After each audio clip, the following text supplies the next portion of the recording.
കൂട്ടുകാരെ, നമുക്കൊരു കഥ കേൾക്കാം. അഹങ്കാരിയായ പൂവൻ കോഴി. ഒരു കർഷകൻ ഒരു പൂവൻ കോഴിയെ വളർത്തിയിരുന്നു. പൂവൻ കോഴി സുന്ദരനാണ്. സ്വർണ്ണപ്പൂവൻ എന്നാണ് നാട്ടുകാർ അവനെ വിളിച്ചു വന്നത്. ഒരു സുപ്രഭാതത്തിൽ സ്വർണ്ണപ്പൂവൻ തൻ്റെ ഇണയുമൊത്ത് ഇര തേടി നടക്കുകയായിരുന്നു.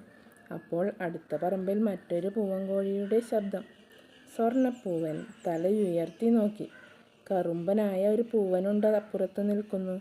സ്വർണ്ണപ്പൂവന് കോപം തോന്നി. തൻ്റെ പ്രതാപത്തിന് കോട്ടം വരുത്താനാണ് കറുമ്പൻ വന്നിരിക്കുന്നത്. അവനെ ഓടിക്കണം. സ്വർണ്ണപ്പൂവൻ തൻ്റെ ഇണയെ വിട്ട് കറുമ്പൻ്റെ നേരെ ഓടി. കറുമ്പൻ കൂസലില്ലാതെ നിൽക്കുകയാണ്. സ്വർണ്ണപ്പൂവനെ കണ്ടപ്പോൾ അവൻ സടവിടർത്തി, സർപ്പം പത്തിവിരിക്കുന്നത് പോലെ. ആഹാ, എന്നോട് എതിരിടാൻ ഇവന് എങ്ങനെ ധൈര്യം വന്നു? ഇവനെ ഞാൻ കൊത്തിക്കൊല്ലും, സ്വർണ്ണപ്പൂവൻ തന്നെത്താൻ പറഞ്ഞു. സ്വർണ്ണപ്പൂവൻ കൊത്താനെടുത്തപ്പോൾ കറുമ്പൻ ചാടി കാലുകൊണ്ട് തടുക്കുകയും സ്വർണ്ണപ്പൂവൻ്റെ തലയിൽ കൊത്തുകയും ചെയ്തു. സ്വർണ്ണപ്പൂവന് വാശി കൂടി. അവൻ സർവ്വശക്തിയുമെടുത്ത് തിരിച്ചടിച്ചു. അംഗം മുറുകി. അങ്ങോട്ടും ഇങ്ങോട്ടും കൊത്തു നടന്നു. പോരിൽ ആരും പുറകിലാകുന്ന ലക്ഷണമില്ല. അരമണിക്കൂർ കഴിഞ്ഞു.